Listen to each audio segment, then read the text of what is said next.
Students, welcome again to Eduspark by स्विन।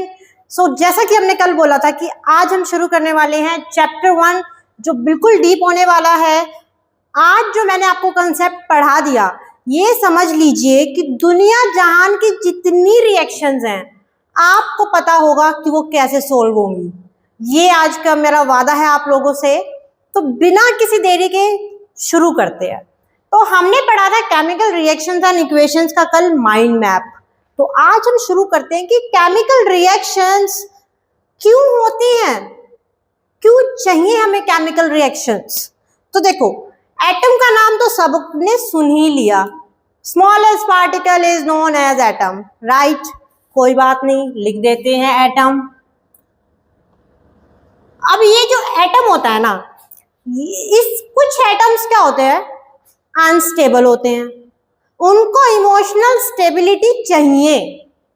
ठीक है, जैसे आपको अपनी इमोशनल स्टेबिलिटी के लिए कोई ना कोई चाहिए, ठीक है, जो आपको स्टेबल कर सके। सिमिलरली एटम, कुछ एटम्स ऐसे होते हैं जो अनस्टेबल होते हैं और हमें उनको स्टेबल करना है। ठीक है, अब हमें कैसे पता चलेगा कि एटम स्टेबल है कि नहीं है, तो चलिए बताते हैं। केमिकल रिएक्शंस को सॉल्व करने के लिए 3 चीजें आपको आना बहुत इंपॉर्टेंट है। Electronic configuration, valency and third is reactivity series. Okay, इन 3 चीजों के बारे में अगर आपको पता है, अगर इन 3 का कंसेप्ट आपको क्लियर है, तो आपको कोई नहीं रोक सकता केमिकल रिएक्शन सॉल्व करने से। ये मैं लिख के देती हूँ। तो आज हम इन तीनों को डीप में पढ़ने वाले हैं। आज के बाद आपसे कोई पूछेगा कि आपको इलेक्ट्रॉनिक कॉन्फ़िगरेशन आती है, आपको वैलेंसी पता है, आपको रिएक्टिविटी सीरीज पता है, तो आप बोलोगे कि हमें आती है जी, हमें हमारी मैम ने सिखा रखा है। तो चलिए शुरू करते हैं, ठीक है। So basically we want 3 things: electronic configuration,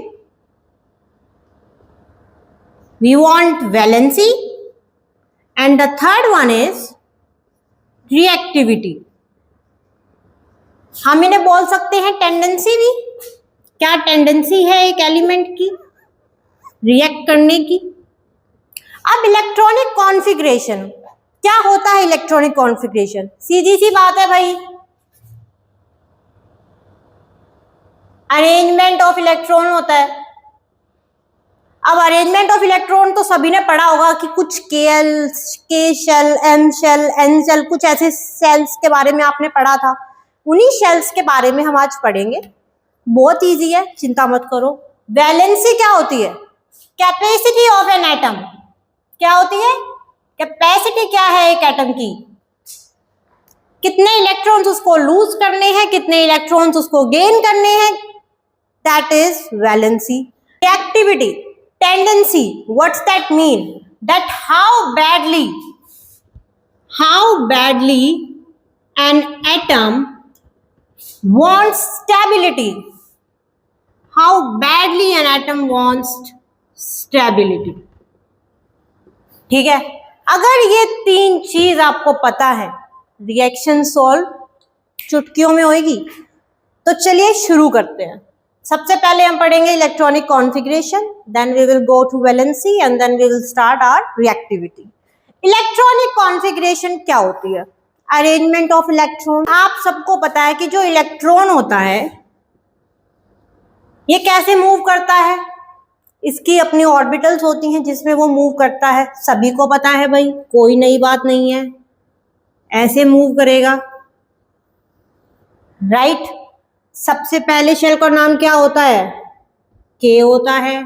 फिर क्या होता है? एल होता है। फिर क्या होता है? एम होता है। ऐसे करके फिल होते हैं इलेक्ट्रॉन्स, सभी को पता है। अब सबको ये भी पता है कि के शेल के अंदर मैक्सिमम कितने इलेक्ट्रॉन आ सकते हैं। सबको पता है, जल्दी बता दो। 2 इलेक्ट्रॉन आ सकते हैं, इजंट इट? एल शेल के अंदर कितने इलेक्ट्रॉन आ सकते हैं? मैक्सिमम 8 इलेक्ट्रॉन आ सकते हैं। एम शेल के अंदर कितने इलेक्ट्रॉन आ सकते हैं? मैक्सिमम 18 आ सकते हैं, राइट।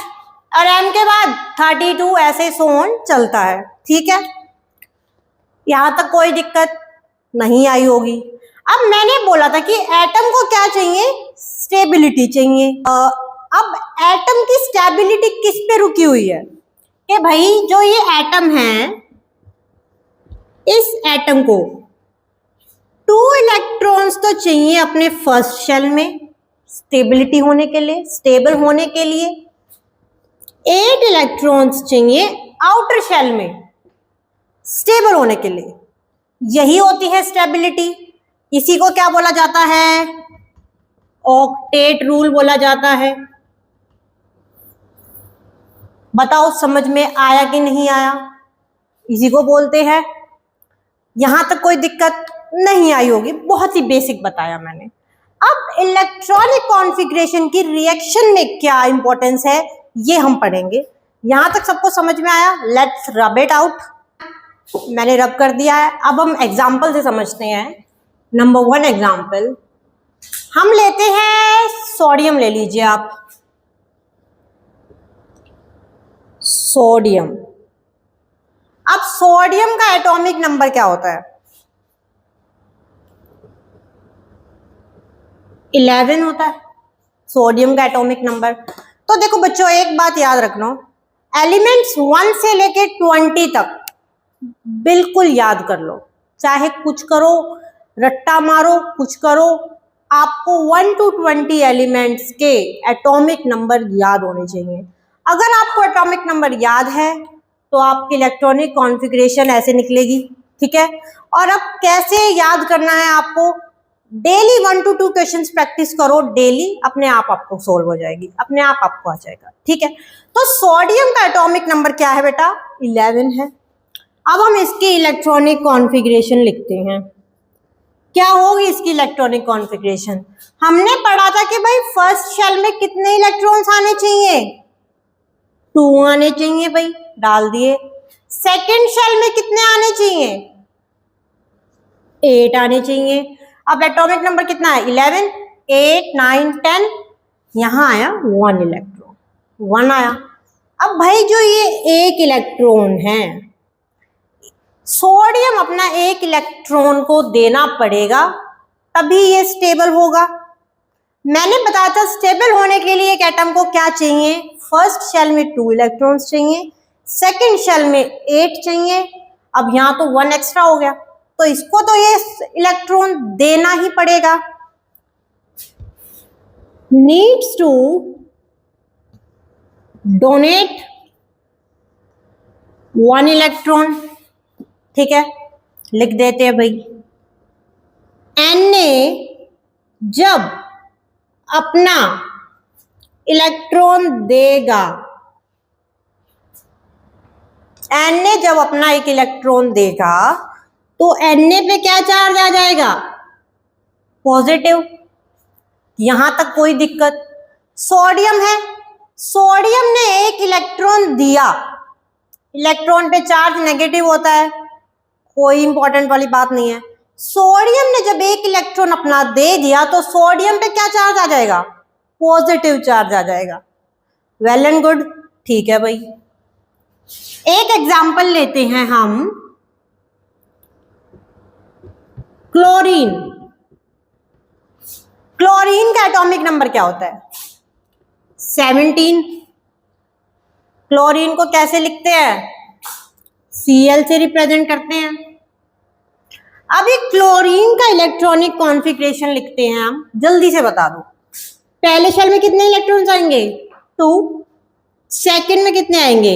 8। थर्ड में कितने आएंगे? जल्दी बोलो जल्दी। 7 इलेक्ट्रॉन आएंगे। ठीक है, अब 7 आ गए।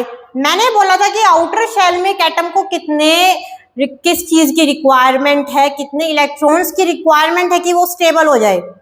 यहाँ 7 है भाई, इसको 1 इलेक्ट्रॉन की रिक्वायरमेंट है। ठीक है, क्लोरीन को 1 इलेक्ट्रॉन चाहिए स्टेबल होने के लिए। अब सोडियम के पास 1 इलेक्ट्रॉन है, सोडियम अपना 1 इलेक्ट्रॉन क्लोरीन को दे देगा। क्लोरीन है, क्लोरीन ने ये 1 इलेक्ट्रॉन अपना ले लिया, अब क्लोरीन ने एक इलेक्ट्रॉन लिया तो क्लोरीन पे क्या चार्ज आ गया? नेगेटिव, क्योंकि opposite charges attract each other, सबको पता है। तो क्लोरीन पे क्या आ गया? नेगेटिव चार्ज आ गया। यहां तक कोई दिक्कत? बहुत इजी करवाया है। अब इन दोनों को रिएक्शन लिख देते हैं हम लिखते हैं Na plus Cl2 gives NaCl। Balance कर दो भाई, ये आ गई आपकी रिएक्शन। बैलेंसिंग से डरो मत, अगला बैलेंसिंग पे ही आने वाले हो, ठीक है। ये बैलेंसिंग हो गई भाई। Na पे पॉजिटिव चार्ज है, Cl पे नेगेटिव चार्ज चला गया है, ठीक है, कोई दिक्कत वाली बात नहीं। ये है हमारी इलेक्ट्रॉनिक कॉन्फ़िगरेशन। अब दुनिया जहान के कोई एलिमेंट आपके सामने आ जाए, उस एलिमेंट का आपको पता होना चाहिए एटॉमिक नंबर। क्या? तो उस एलिमेंट का एटॉमिक नंबर है। एटॉमिक नंबर आपको पता होगी तो इलेक्ट्रॉनिक कॉन्फ़िगरेशन भी आपको पता चल जाएगी। इलेक्ट्रॉनिक कॉन्फ़िगरेशन आपको पता चल गई तो आपको ये भी पता चल जाएगा कि वो एलिमेंट कितने इलेक्ट्रॉन गेन कर सकता है या कितने इलेक्ट्रॉन उसको लूज करने हैं। Very easy. यहां तक कोई इशू आया हो तो बताइए, कमेंट सेक्शन में बताइए। क्या दोबारा इंट्रोड्यूस करवा दूंगी? क्या यहां तक किसी को दिक्कत आई? नहीं आई तो आगे चलते हैं। यहाँ पे कौन सा बॉन्ड बन गया? 2Na plus Cl2, 2NaCl बन गया, सोल्ट बन गया। ये कौन सा बॉन्ड बना? ये बना आयनिक बॉन्ड। मैंने कल समझाया था कि आयनिक बॉन्ड क्या होता है? Transfer of electrons. सोडियम ने अपना इलेक्ट्रॉन ट्रांसफर कर दिया क्लोरीन को, ठीक है, तो ये कौन सा बॉन्ड बना? आयनिक बॉन्ड बना, ठीक है, कोई दिक्कत? चलिए नेक्स्ट शुरू करते हैं। तो चलो भाई, ये समझ में आ गया। अब हम वैलेंसी पढ़ते हैं।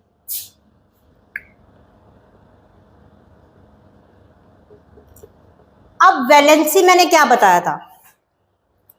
एटम की कैपेसिटी क्या है, कितने इलेक्ट्रॉन वो गेन करेगा, कितने लूज करेगा, ये किस पे डिपेंड करता है? वैलेंसी पे, ठीक है। How many electrons of an atom loss और गेन और शेयर, ठीक है, ये होती है वैलेंसी। अब वैलेंसी का एक रूल होता है, बहुत इजी है, बता देते हैं। देखो बेटा, if outer shell has electron, अगर किसी एलिमेंट के आउटर शेल में इलेक्ट्रॉन है 1 2 3, अगर किसी एटम के आउटर शेल में ये इलेक्ट्रॉन है तो valency will be same number. जितने ये हैं, थर्ड है तो थर्ड ही क्या हो गई? वैलेंसी हो गई। वेरी इजी, ठीक है। इफ अगर आउटर शेल में इलेक्ट्रॉन है 5 6 7, लाइक मोर देन 3, अगर आपके आउटर शेल में इलेक्ट्रॉन है तो वैलेंसी क्या होगी? आउटर शेल में स्टेबल होने के लिए कितने इलेक्ट्रॉन होते हैं एटम में? 8 होते हैं। उस 8 में से ये नंबर माइनस हो जाएंगे, ये माइनस हो गए तो आपकी आ जाएगी वैलेंसी। बहुत इजी है, कोई दिक्कत? चलो एग्जाम्पल से समझ लेते हैं। Example, let's take oxygen. Oxygen का एटॉमिक नंबर क्या होता है? जल्दी से बता दो, जल्दी से। 8 होता है भाई। चलो फिल करते हैं। पहले शेल में कितने इलेक्ट्रॉन आए? 2। सेकंड में कितने आएंगे? जल्दी जल्दी जल्दी जल्दी। 6। अब ऑक्सीजन के लिए हमने बताया था कि भाई लास्ट आउटर शेल में कितने इलेक्ट्रॉन होने चाहिए, 8 होने चाहिए। अब यहां तो 6 आ गए, तो इसका मतलब क्या है, वैलेंसी क्या होगी, मैंने बोला था अगर 5 6 7 आउटर शेल में इलेक्ट्रॉन है तो क्या होगा, 8 में से मैं 6 माइनस कर दूंगी, आंसर आ गया भाई 2। तो ऑक्सीजन की वैलेंसी क्या आ गई, 2 आ गई। ऑक्सीजन को 2 इलेक्ट्रॉन लेने पड़ेंगे किसी दूसरे एटम से स्टेबल होने के लिए, ठीक है, समझ में आया। यहां इसको 2 इलेक्ट्रॉन चाहिए स्टेबल होने के लिए ऑक्सीजन को, ठीक है। एक और एग्जांपल ले लेते हैं, आप एग्जांपल लो बेटा, एल्यूमिनियम। एल्यूमिनियम का एटॉमिक नंबर क्या होता है, जल्दी जल्दी जल्दी जल्दी, 13 होता है, एनी डाउट, ठीक है। इलेक्ट्रॉनिक कॉन्फ़िगरेशन क्या है, 2 8, जल्दी बताओ, 3, आउटर शेल में कितनी इलेक्ट्रॉन आ गई, 3। मैंने बोला था if outer shell has electron 1 2 3 the valency should be the last number, तो इसकी वैलेंसी आ गई 3। कोई doubt, valency, this is all about valency, कोई डाउट, नो। चलिए एक एग्जांपल ले लेते हैं, हम एग्जांपल लेते हैं, कल मैग्नीशियम रिबन का एग्जांपल बताया था मैंने आपको, एक्सपेरिमेंट सबने किया था, चलिए उसी का लेते हैं। मैग्नीशियम के पास, मैग्नीशियम का एटॉमिक नंबर बताइए जल्दी जल्दी जल्दी जल्दी, 12 होता है।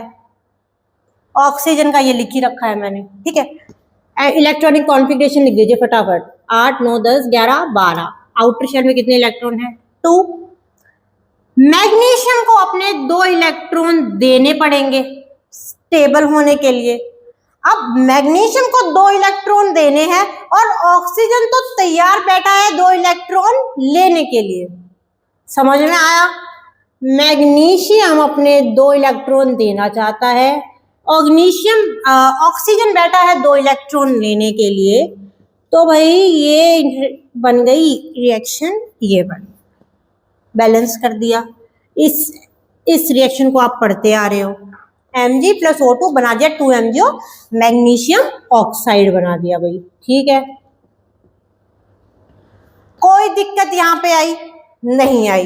देखो भाई अब वैलेंसी क्या है, वैलेंसी क्यों पढ़ रहे हैं हम इतना, क्योंकि वैलेंसी ही डिसाइड करती है how many electrons will be gain और लूज। हमारा जो फॉर्मूला है, ये फॉर्मूला डिपेंड करता है ना वैलेंसी पे, क्योंकि अगर हमें वैलेंसी नहीं पता होगी तो क्या मैं ये फॉर्मूला बना सकती हूँ, नहीं बना सकती। फॉर्मूला फॉर्मेशन, ठीक है। And number 3, balancing the equation. हम वैलेंसी के बिना एक इक्वेशन को बैलेंस नहीं कर सकते, ठीक है। हमें वैलेंसी पता होगी तो हम इक्वेशन को बैलेंस कर सकते हैं, very easy. This is all about valency. यहाँ पे किसी को कोई दिक्कत आनी तो नहीं चाहिए, तो चलिए शुरू करते हैं हमारा third part, that is reactivity. तो चलिए थर्ड शुरू करते हैं हमारा, दैट इज रिएक्टिविटी। अब देखो भाई रिएक्टिविटी क्या होता है, कुछ एटम्स क्या होते हैं ना, बहुत काम होते हैं, ठीक है, और कुछ एटम्स केमिकली हाइपर एक्टिव होते हैं, ये तो सबने सुना ही होगा। Sodium is very reactive, sodium is this, sodium से के साथ जिसने एक लैब में खेल लिया, फिर टीचर उसके साथ कैसे खेलती है पता चलता होगा। चलिए तो रिएक्टिविटी बेसिकली क्या होती है, that some atoms are calm and some atoms are chemically hyperactive होते हैं, ठीक है। अब नाउ रिएक्टिविटी किस चीज पे डिपेंड करती है, हमें कैसे पता होगा कि ये एलिमेंट हाइपर एक्टिव है कि नहीं। So it depends on atomic size पहली बात तो डिसाइड करेगा कि एलिमेंट का साइज कितना है। अब एलिमेंट का साइज से हमें पता होगा कि इलेक्ट्रॉन्स की अट्रैक्शन क्या है न्यूक्लियस से। That how easy can atom will lose और गेन इलेक्ट्रॉन। ठीक है,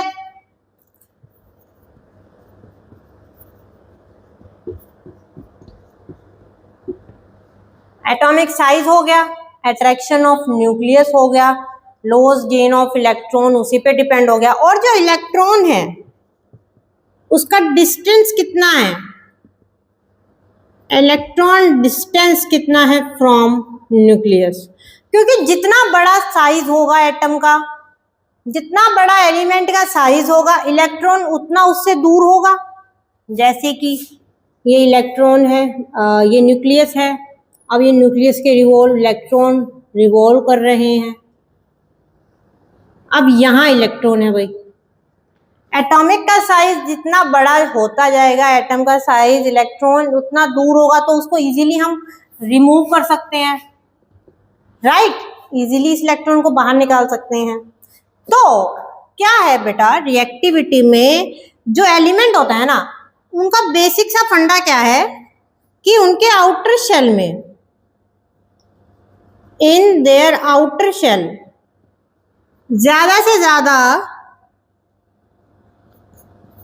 1 और 2 इलेक्ट्रॉन्स ही होते हैं जिनको वो लूज करें और स्टेबल बन जाएं। ठीक है, यहां तक कोई दिक्कत नहीं आई होगी। तो चलिए अभी हम पढ़ेंगे, कि कौन कौन से हाईली रिएक्टिव एलिमेंट्स हैं। ठीक है, देखो बेटा, एक तो आती है सीरीज, एक सीरीज आती है रिएक्टिविटी, जो आपको लर्न कर लोगे आप तो आपको बहुत इजीली पता चल जाएगा कौन से एलिमेंट्स में ज्यादा एटीट्यूड है और कौन से एलिमेंट्स में कम एटीट्यूड है। जैसे आपके भी कुछ फ्रेंड्स में बहुत ज्यादा एटीट्यूड होता है ना, और कुछ में बिल्कुल नहीं होता। तो उसी तरीके से रिएक्टिविटी भी ऐसे ही डिपेंड करती है एलिमेंट्स के ऊपर, एलिमेंट्स के साइज के ऊपर। ठीक है, तो देखो इसको रब करते हैं एक बार यहीं से।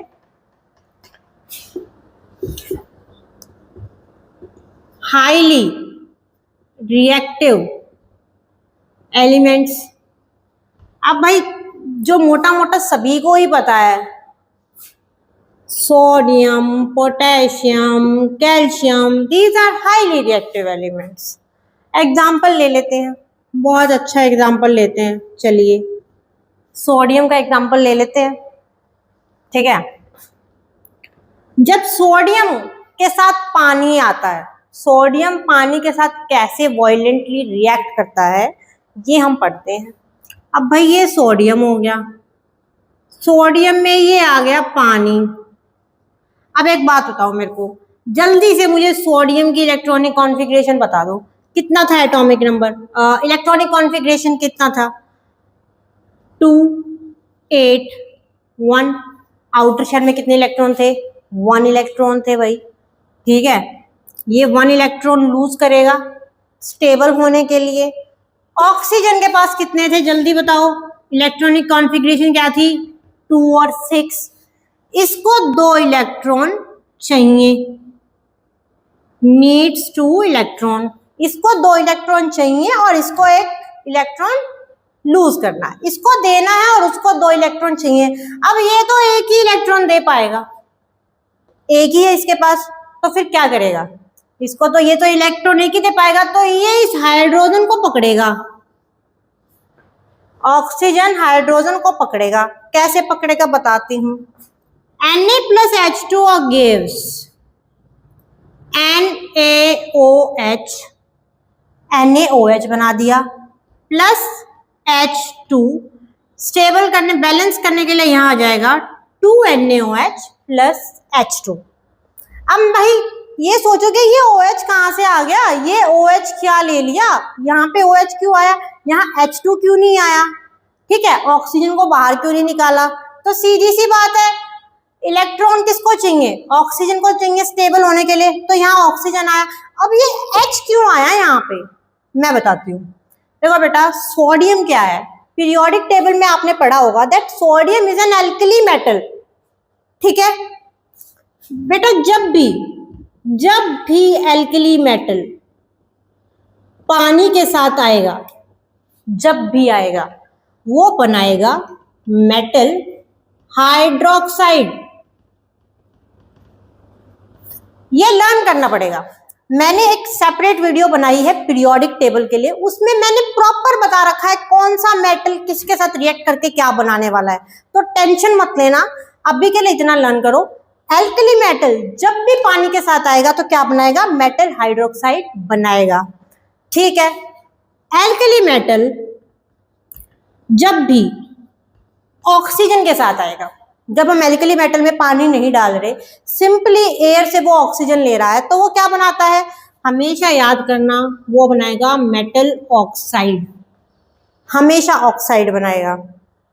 और अगर एल्कली मेटल रिएक्ट कर रहे हैं हैलोजन फैमिली के साथ,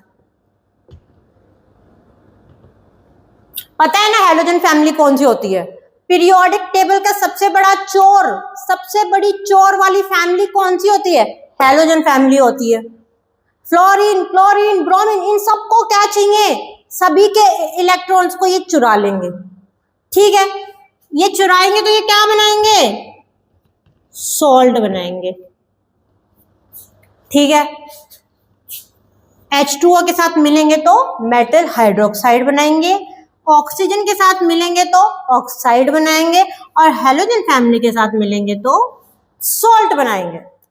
क्या यहां तक किसी को कोई दिक्कत, इससे इजी तरीके से मैं नहीं समझा सकती। ठीक है यार, मैंने एक चीज नोटिस किया, क्या तुम सबने भी की है, कि जितने भी यूट्यूब पे चैनल हैं सब पढ़ाते हैं, ठीक है, बहुत पॉपुलर चैनल्स हैं, लेकिन उनका भाई 1-1 घंटा 2-2 घंटे की वीडियो, क्या आप देखने में इंटरेस्टेड होते हो, मैं तो नहीं होती बिल्कुल भी।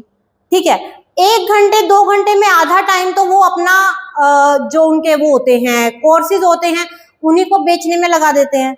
अरे भाई, जो बच्चे को आपका समझ में आ गया उसको आपको अपना कोर्स बेचने की जरूरत नहीं पड़ेगी, वो अपने आप आपके पास आएगा। मेरा काम क्या है बेटा, मैं ज्यादा फालतू बात नहीं करती, सीधा पॉइंट पे आओ, सॉल्व करो क्वेश्चंस और निकलो। कभी ना कभी तो सोचोगे कि हाँ उस मैम ने ये करवाया था। तो यहाँ तक किसी को कोई दिक्कत आई नहीं आई होगी, तो चलिए इसको भी रफ करते हैं और फिर अच्छा सा एग्जाम्पल समझेंगे। ठीक है, अब हम पढ़ते हैं highly reactive non metal, highly reactive non metals. अभी 2 मिनट पहले मैंने बताया चोर फैमिली का गिन लो, चोर फैमिली कौन सी है, हैलोजन फैमिली।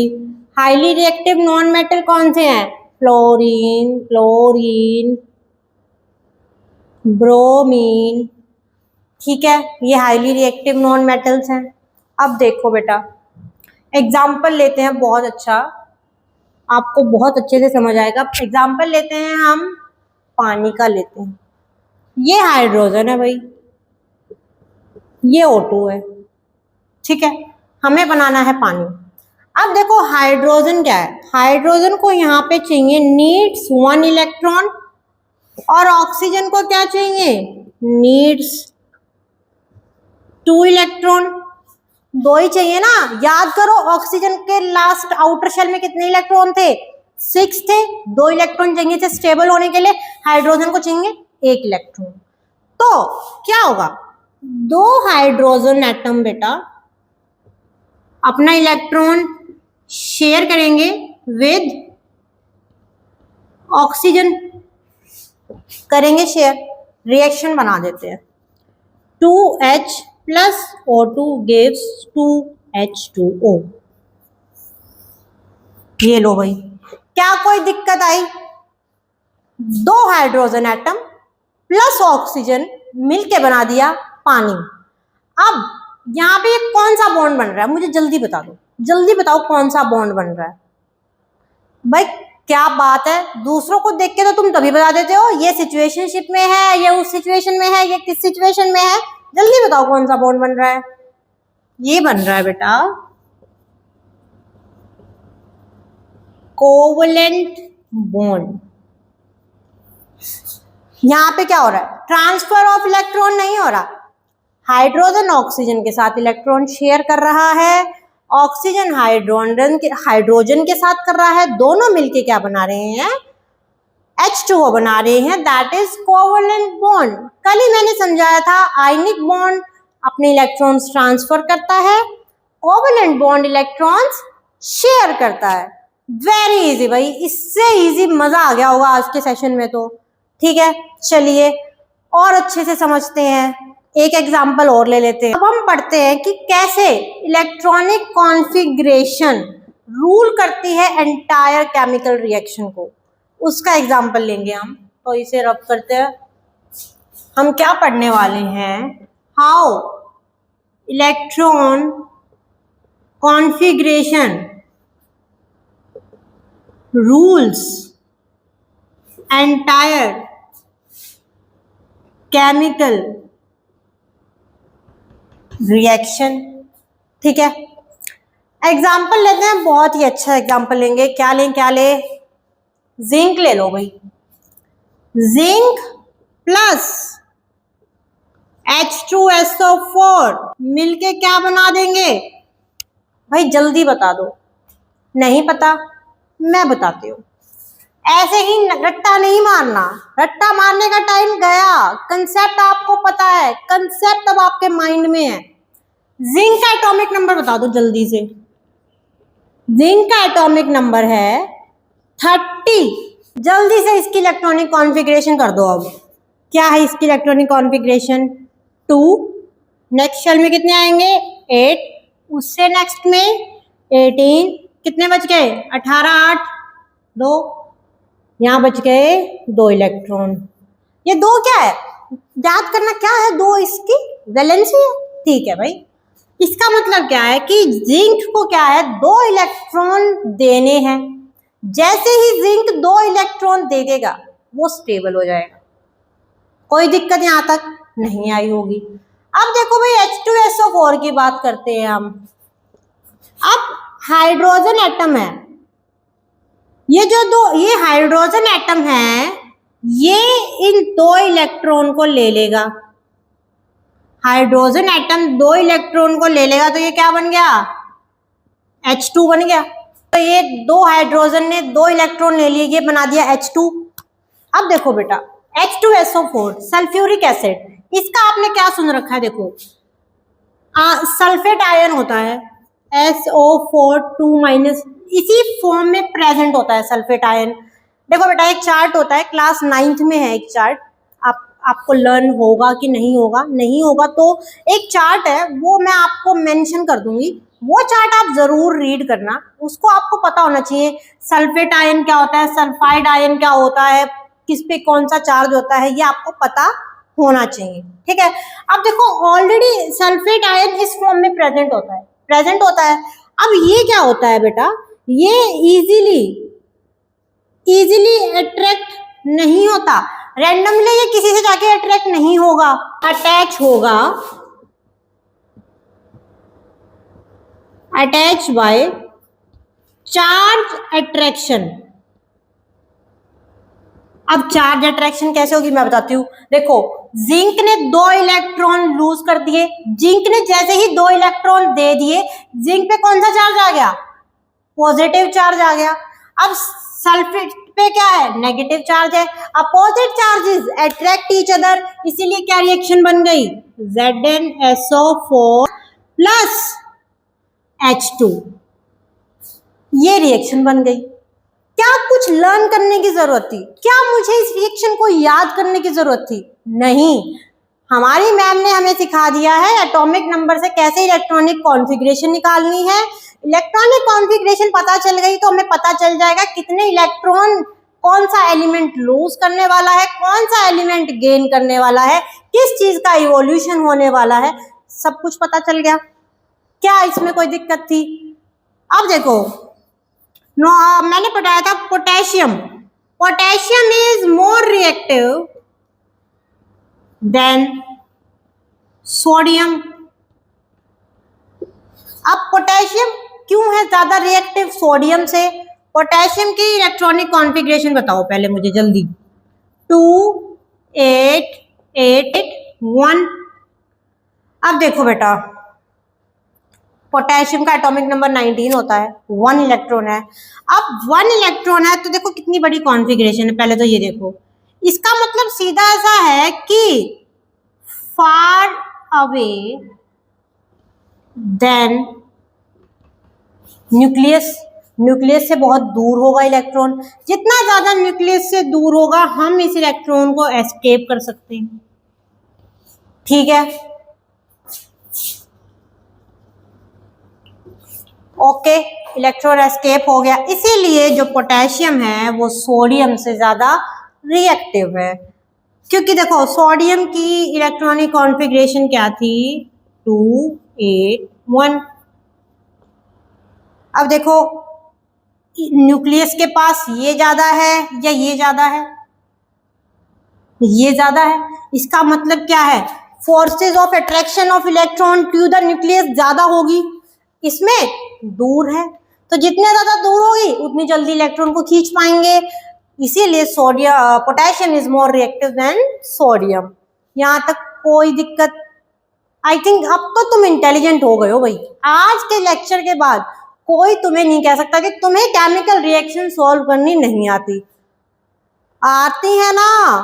ठीक है भाई, तो आज के लिए तुम इतना पढ़ो।